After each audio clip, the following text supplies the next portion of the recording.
approaching Loton. So sa kaliwa ko, nandito yung Central Station and the City Hall.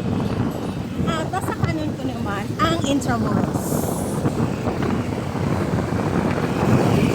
So mapapansin niyo dito sa Intramuros, syempre famous na famous ang ating golf area dito. Ang laki. Hindi ko lang alam kung 16 hole ito.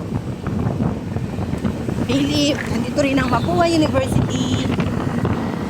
And ito yung ating sa kaliwa, ang ating City Hall, SM Manila. The best way na pupunta dito, o kaya ay nagmamadali is LRT1 from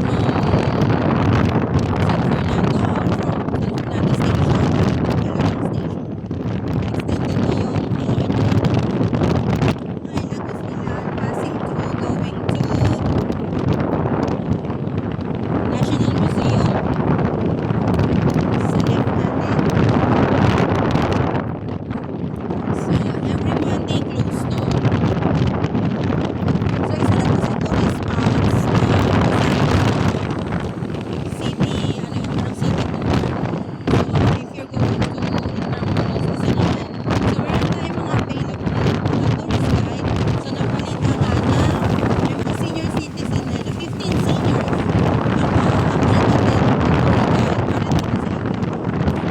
Okay, here at kanan natin ay ang ating going to Pamantasan ng Maynila, Manila Bulletin, Lyceum of the Philippines. Ayan, nandiyan yun.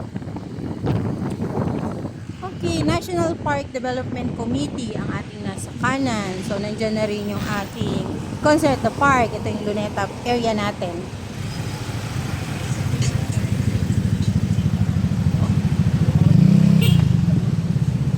Okay, going to Boulevard. So, ang tumbok na nito is if magkakanan kayo, it's going to Pier. At sa kanto na nga nito would be the Manila Hotel, Manila Ocean Park, and Rizal Hotel, Rizal Park Hotel.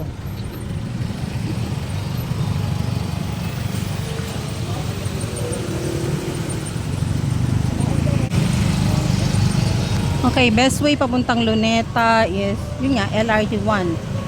Kasi, baba lang kayo ng UN station, tapos, yun na yung start ng Luneta Park natin. Going all the way to the Boulevard.